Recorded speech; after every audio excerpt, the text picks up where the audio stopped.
Welcome back to our channel. But don't just scroll away.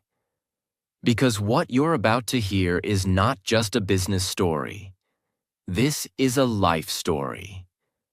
A story of a boy who grew up in pain, who watched his father suffer, who lived in broken apartments and walked through life feeling invisible. And yet, he went on to build one of the most loved brands on earth. Not just a coffee shop, but a brand that changed how the world starts its day. And no, he wasn't born rich. No, he didn't have connections. No, he didn't even found the company he would one day transform. He was laughed at, rejected, and told, "No one will ever pay $3 for a cup of coffee." He heard no not once, not 10 times, but 217 times. And still, he did it. His name is Howard Schultz. And this is the story of how he turned a painful childhood into a billion-dollar brand. How he transformed coffee into culture. And how rejection became the fuel that made him unstoppable. And yes, while you listen, you're also improving your English. Because we use clear, emotional, beginner-friendly storytelling that helps you learn new words, real-life lessons, and become fluent through stories. So grab your coffee, or your dreams, because this isn't just a story you'll remember. This is a story that might change your life. Part 1. The Boy Who Grew Up in Japan. Brooklyn, New York, 1953. Howard Schultz was born into a world where dreams were small, because life was hard. He grew up in the Bayview housing projects, a government housing project in a rough Brooklyn neighborhood where people survived paycheck to paycheck. His father was a delivery driver, no big job, no stability, no health insurance. One day he slipped on ice and injured his hip badly. And you know what happened? Nothing. No medical help, no compensation, no support, no voice. Howard watched his father, a strong man, become broken and hopeless overnight. He watched him sit on the couch, jobless, depressed, and filled with shame. There was no one to help, no one to care. Howard would later say, "That moment changed me. I saw what it meant to be a number, not a person. I promised myself, if I ever built a company, it would honor people, not crush them." He was just a boy, but that pain stayed in his soul. They were so poor, Howard used to feel embarrassed to bring friends home. He had no room of his own, no luxury, not even enough clothes sometimes. He said, "When you're that poor, you never forget it. Poverty leaves a shadow." But this shadow didn't kill him. It lit a fire inside him. Howard had no path laid out for success, but he had one superpower: determination. He played sports. He worked odd jobs. He sold newspapers. He saved money. And against all odds, he became the first in his family to go to college. But even that wasn't easy. He didn't go to Harvard. He went to Northern Michigan University on a football scholarship and worked as a bartender and salesman to pay for school. After college, he started working as a salesman for Xerox, one of the best sales training companies at that time. He was good, very good. But Howard wanted more. One day, he joined a small kitchenware company. His job? Sell coffee machines to local cafes. And that's when something unexpected happened. While analyzing sales reports, he noticed one small client in Seattle kept buying more machines than anyone else. He was curious, so he flew there to find out why. The company was called Starbucks. At that time, it had just 4 stores, and it didn't even sell coffee to drink, just beans, grinders, and equipment. But there was something about the people, the energy, the philosophy. Howard fell in love. He said, "There was something magical about Starbucks. I saw more than coffee. I saw warmth, authenticity, culture." And in that moment, a seed was planted. He quit his job. He joined Starbucks. But he had no idea that this small decision would lead to the biggest battle of his life. Howard Schultz had seen pain. He had felt invisible. He had been poor, hopeless, and humiliated. But he also had a dream. To build something better than what his father had. To build a company that respected people. And he had just found the perfect soil. Starbucks. What he didn't know yet was that the very people he admired would soon turn down his biggest idea. They would say, "That's not who we are." But Howard Schultz was no ordinary man. He didn't just sell coffee. He was about to sell a new way of life. Howard Schultz had joined Starbucks, a small company in Seattle. He was not the owner. He was not rich. He was just an employee. But inside him, something bigger was growing. A vision that nobody else could see. In 1983, Starbucks sent Howard to Milan, Italy for a trade show. It was supposed to be a short business trip, but what he discovered there changed the direction of his life. As he walked through the streets of Milan, something caught his heart. There were espresso bars on every corner, busy, vibrant, full of people. But they weren't just drinking coffee. They were talking, laughing, sharing moments, connecting. The barista knew people by name. Customers didn't just come for coffee. They came for experience, emotion, community. Howard stood there, speechless. It was like stepping into a new world. This is it, he thought. This is what America doesn't have. We don't have this culture, this experience, this feeling. He didn't see coffee. He saw warmth. He saw belonging. He saw something human. When he returned to Seattle, Howard walked into the Starbucks office on fire with excitement. He told the founders, "We need to open coffee bars, not just sell beans. Let people drink the coffee here. Let's create that Italian espresso culture, right here in America." He was excited. He was confident. He was ready to build something new. But then came the answer that broke him. The founders of Starbucks, Jerry Baldwin, Zev Siegel, and Gordon Bowker, listened quietly. Then they said, "No, that's not who we are. We sell coffee beans, not serve drinks." They didn't believe Americans would ever go for it.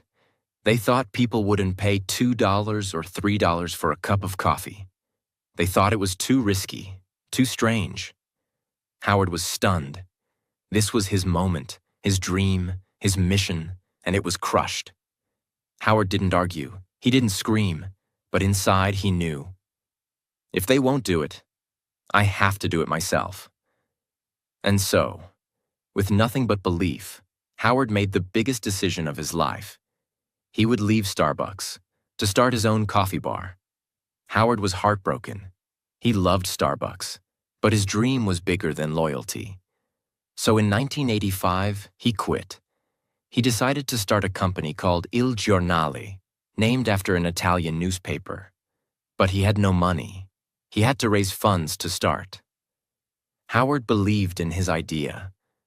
He thought investors would too. But what happened? Rejection. After rejection.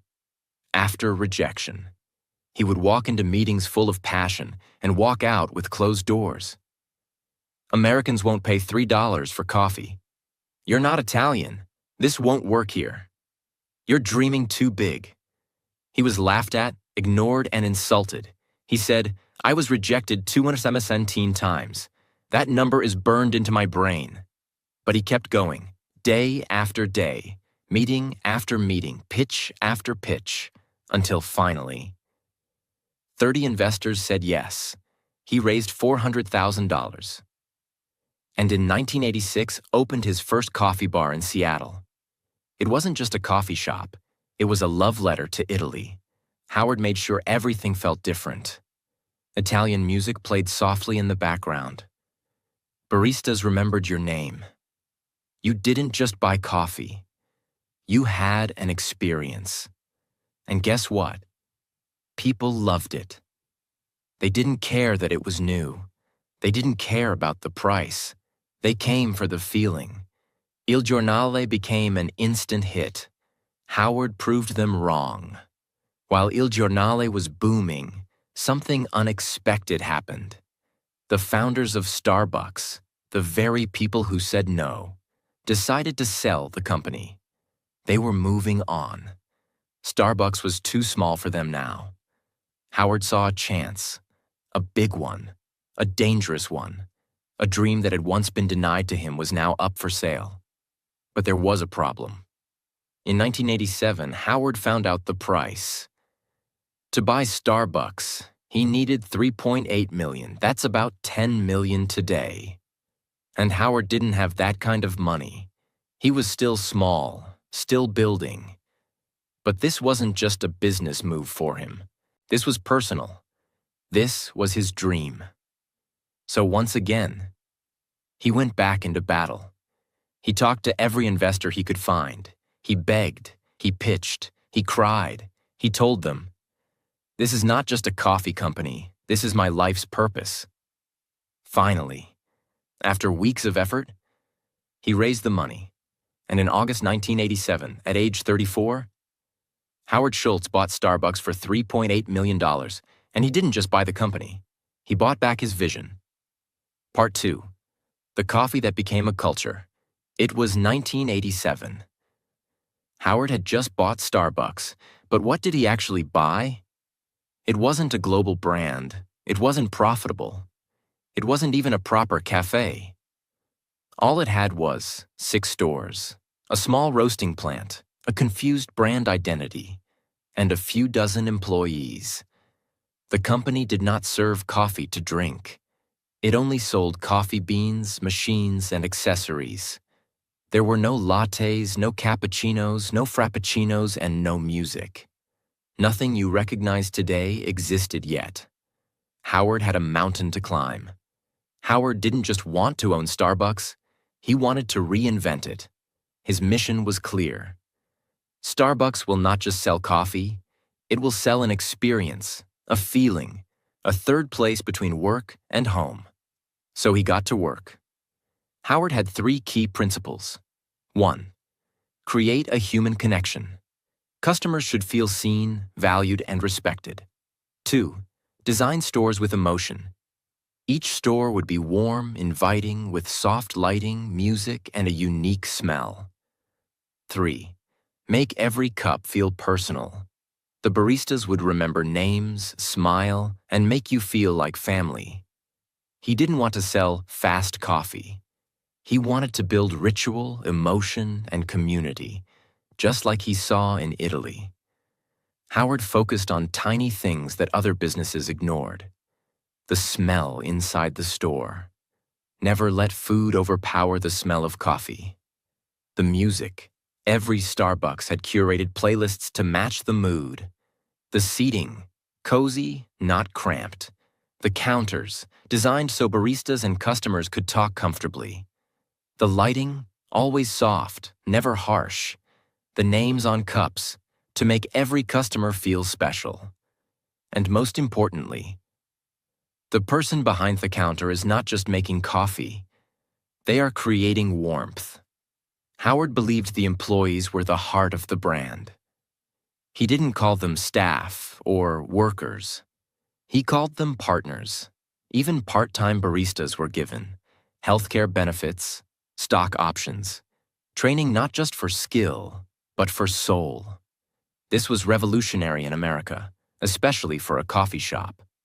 Howard said, "If we treat our people well, they will treat our customers well, and everything will take care of itself." He made sure baristas looked customers in the eye, smiled, asked how your day was, remembered regulars. In Starbucks, you were not a number. You were a name, a person, a story. In 1987, after Howard took over, Starbucks had just 6 stores. No national presence, a huge vision but very little profit. Over the next 5 years, he grew Starbucks to 165 stores across cities like Chicago, Vancouver, and New York. But this growth wasn't random. Every location was carefully picked. Every store was designed to create community, not just sell coffee. Howard refused to franchise the stores. Why? Because he wanted to protect the experience. He said, "I want to control the quality, the emotion, the feeling. That can't be outsourced." Before Starbucks, most Americans had never heard of espresso, latte, cappuccino, macchiato, frappuccino. Howard made these words part of everyday life. He trained his staff and customers to learn them, patiently and respectfully. And slowly, the culture changed. People didn't just say coffee, they said, "Can I get a tall vanilla latte with soy milk?" Starbucks didn't just sell drinks. It educated, uplifted, and reshaped how people thought about their daily routine. Howard knew the power of branding. He didn't want just a good cup of coffee. He wanted customers to feel proud holding a Starbucks cup. So they invested heavily in clean, minimalist logo design, high-quality cup materials, consistent green and white branding, a sense of premium experience. Very soon, holding a Starbucks cup became a statement. I'm successful. I have taste. I take care of myself. This is my time. Howard realized something deep. People aren't just buying coffee. They're buying a moment of peace, a sense of belonging, a way to feel seen. And that's exactly what he gave them. For a few dollars, 3, 4, 5, people didn't just get a drink. They got a cozy seat, calm music, friendly conversation, a small break from the chaos of life. And that was priceless. By the early 1990s, Starbucks had expanded to several major U.S. cities. It was earning millions in revenue. Customer loyalty was extremely high. The brand was now seen as modern, classy, and cool. People went to Starbucks to read, to write, to have meetings, to fall in love, to take a break, to feel human. By the early 1990s, Starbucks was no longer just a Seattle brand. It had become a national sensation. The coffee shop was a cultural icon, a lifestyle statement, a business case study, and a morning ritual for millions. But Howard was not satisfied. He wasn't thinking about 100 stores. He was thinking 10,000. He wanted to take Starbucks to Europe, Asia, every airport, every corner of every city. And to do that, he needed serious capital. In 1992, Starbucks went public on the NASDAQ stock exchange. Ticker symbol, SBX. Stock price, $17 per share. Initial valuation, around $250 million. Howard Schultz, once rejected 217 times, now had built a company that Wall Street wanted to own. The IPO was a massive success.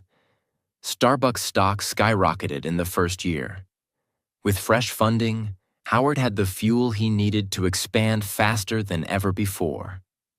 While Starbucks was expanding, something unexpected happened. In 1994, in Santa Monica, California, a small group of Starbucks baristas noticed something. Customers were asking for cold, blended coffee drinks. At the time, Starbucks had no cold coffee menu. But these baristas didn't wait for approval. They experimented. They blended espresso with ice, milk, chocolate, whipped cream, and created something new. When Howard found out, he didn't punish them. He didn't say, "That's not in the manual." Instead, he tasted the drink and smiled. "This is brilliant," he said. "We're launching it nationwide." In 1995, Starbucks officially launched the Frappuccino. It became an instant sensation, especially with younger customers. In its first full year, Frappuccino generated over $50 million in revenue. It wasn't part of the original plan, but it became one of Starbucks' most successful products of all time. With momentum building in the US, Howard now looked beyond American borders. His first international target? Tokyo, Japan. Why Japan? Because Japanese culture respected ritual, precision, and aesthetics. They had a growing interest in Western lifestyle. It was the perfect mix of tradition and modernism. In 1996, Starbucks opened its first store outside the US, in Tokyo. And guess what? It was an overwhelming success. People stood in lines.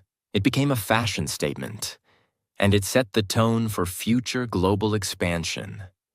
After Japan came, UK, China, Singapore, South Korea, United Arab Emirates, Germany, and dozens more.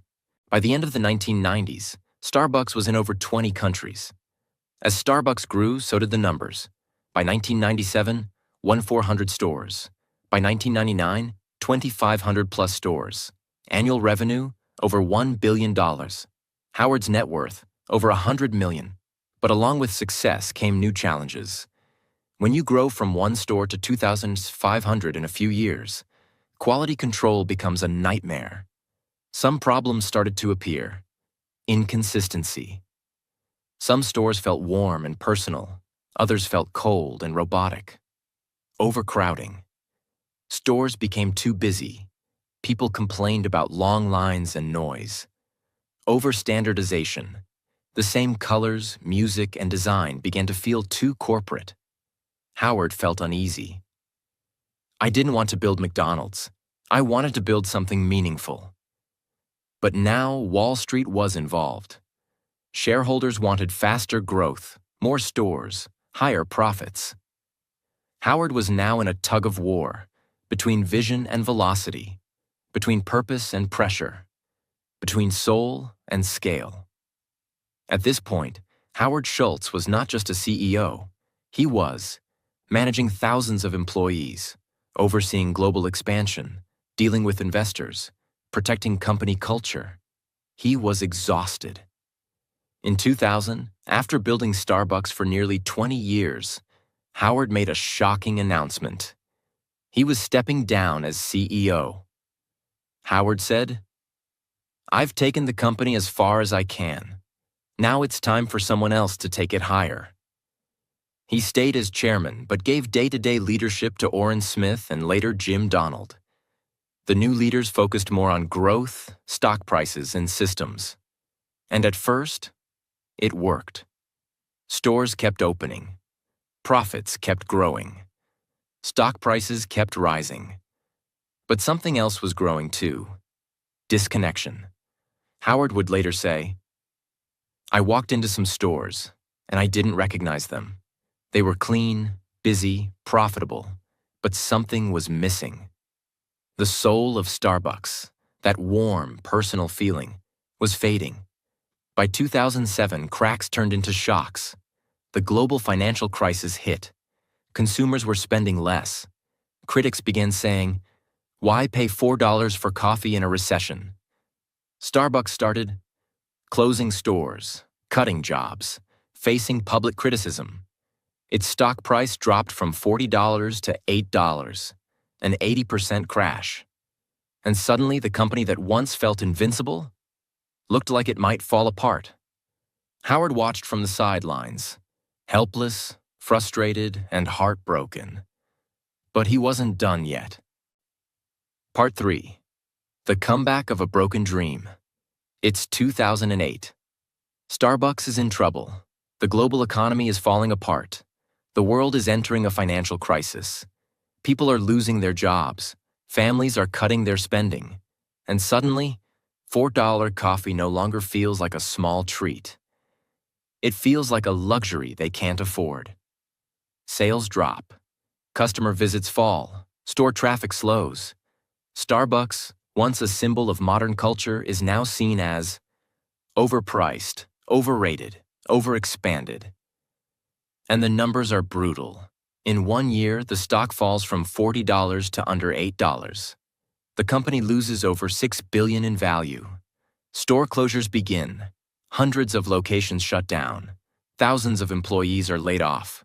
Morale collapses inside the company. The magic is gone.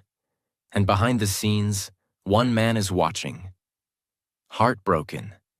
Howard Schultz is no longer CEO. He stepped down in 2000. But he remained chairman, watching from a distance.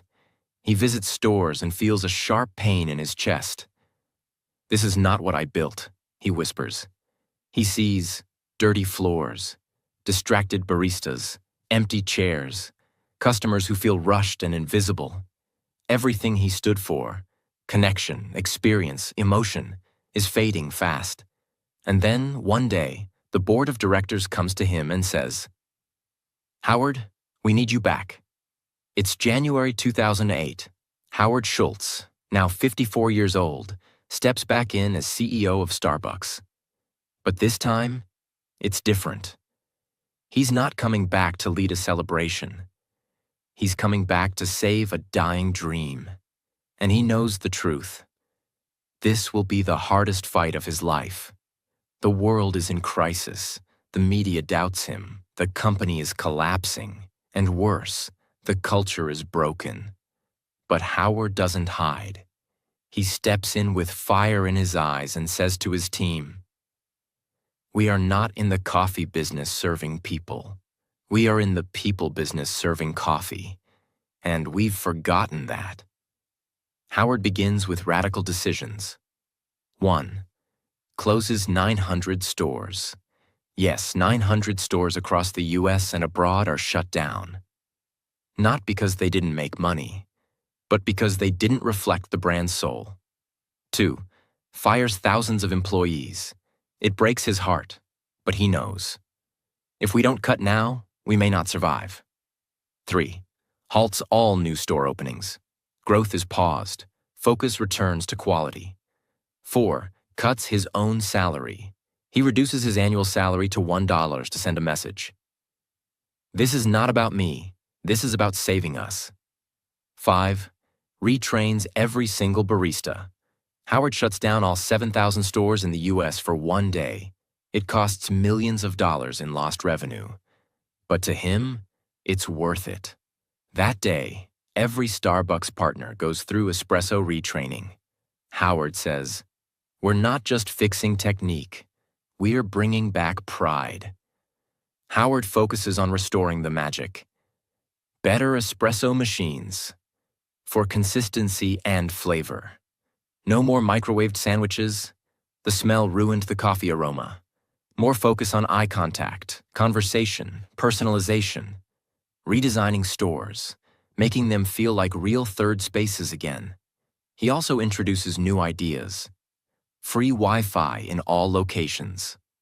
Mobile ordering for faster service. The Starbucks Rewards app, which becomes one of the most successful loyalty apps in the world. Howard also begins to shift Starbucks into a force for good.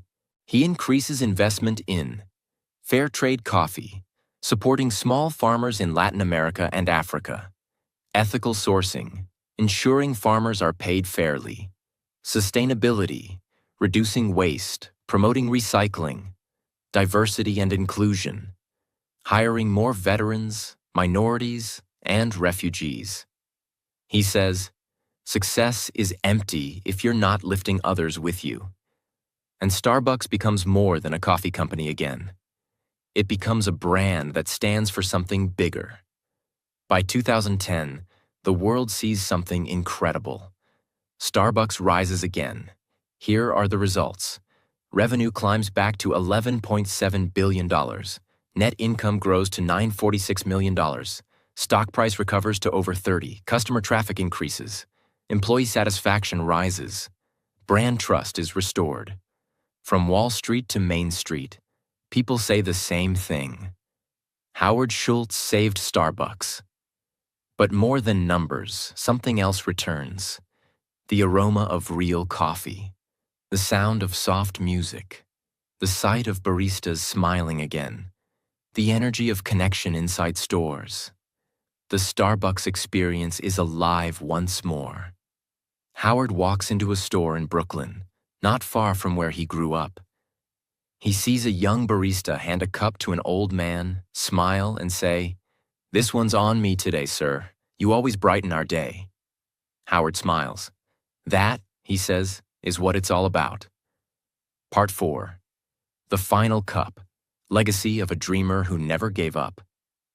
It's 2017. Starbucks has fully recovered. The brand is stronger than ever. It has over 25,000 stores across the world, a market value of over $80 billion, over 300,000 employees, one of the most recognized logos on the planet, customers in more than 70 countries, a stock price that has grown by thousands of % since its IPO. The Starbucks app is one of the most used mobile payment platforms in the US, even beating Apple Pay in some markets. But more than numbers, Starbucks has become a global habit, a part of people's lives. From students to CEOs, from Tokyo to Toronto, from Mumbai to Miami. People walk in, speak their drink out loud, and feel heard, seen, and valued. By now, Howard Schultz is in his early 60s. He often walks into stores quietly, unannounced. Sometimes he watches a single mother working on her laptop, sipping a latte. Sometimes he sees a homeless man being handed a warm coffee by a smiling barista. And sometimes he hears the sound of laughter, music, and peace. And he thinks, "This is exactly what I dreamed of. Not a product, a place, a feeling." He didn't want to build the biggest coffee company. He wanted to build the most human. And he did. Let's pause for a moment and look at the scale of what Howard built. Metric then, 1987. Now, 2017. Stores 6, 25,000 plus revenue. 5 million year, over 22 billion year. Employees a few dozen over 300,000 countries, 1 US. Over 70. Stock price, IPO. 17 share, over 60 share company value. 250 million over 80 billion. All this from a man who grew up in public housing, who saw his father suffer and promised he'd never let workers feel unseen again. In 2017, Howard Schultz once again stepped down as CEO, this time on his own terms. He said, "It's time for a new generation to lead, but I'm not leaving. I'm just passing the torch." He handed the leadership to Kevin Johnson, a former tech executive and longtime Starbucks board member. Howard remained chairman, still involved, still passionate, but no longer in daily operations. But Howard didn't retire to relax. Instead, he turned his energy toward social impact, human rights, veteran employment, helping underserved communities, fixing the American dream.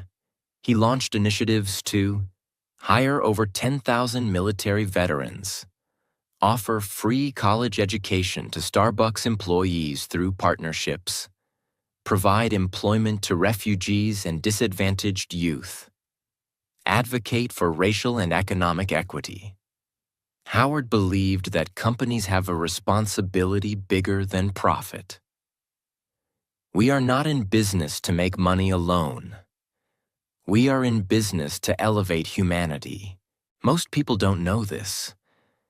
But Howard's desire to care for employees, build a warm company, and serve people with dignity came from personal pain. His father, Fred Schultz, was a delivery truck driver. One day he slipped on ice and injured his hip. He was fired. No compensation, no support, no respect. Howard was only 7 years old at the time. He never forgot how his father sat at home, broken, both in body and in spirit. I saw what happens when workers are invisible. Starbucks became the answer to that pain. So he built a company where even a part-time barista got healthcare, stock options, education, and dignity. In 2019, Howard announced he was exploring a run for President of the United States. Why? Because he believed that leadership meant service, not power. He wanted to bring the same human-first philosophy he used at Starbucks into the political world. Although he eventually dropped the idea, the message was clear. I was a poor kid from the projects. I built something that touched the world. So why not use that experience to heal even bigger things? Today, Howard Schultz is retired from Starbucks, but the culture he built still lives in.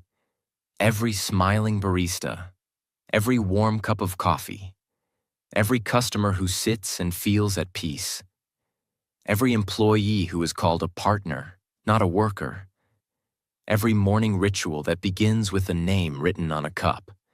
He turned coffee into connection. He turned a commodity into a community. And he showed the world that you can build $1 billion company without losing your soul. What you can learn from Howard Schultz. 1. Your past does not define your future. A poor boy from the projects can build a global brand. 2. Rejection is not the end. It's the beginning. Howard was rejected 217 times before someone believed in him. 3. Lead with your heart, not just your head. Profit is important, but people are everything. 4. Your business is your legacy. Every decision you make leaves a mark on someone's life. 5. Success means nothing if your people feel invisible. Howard built a company to heal the pain he saw in his father's eyes. Howard once said, "Dream more than others think practical. Care more than others think wise. Expect more than others think possible. And don't be afraid to be the only one who believes." He believed. And because he believed, today, over 100 million people walk into Starbucks stores every week, not just for coffee, but for comfort, connection, and a small piece of hope. And it all started with a boy who had nothing except a dream and a reason to never give up. This is the end of the Starbucks story. But this should be the beginning of your story. Maybe you have no money. Maybe your family never believed in you. Maybe you feel invisible. But remember this: if Howard Schultz could do it, so can you. Don't wait for permission. Don't wait for comfort.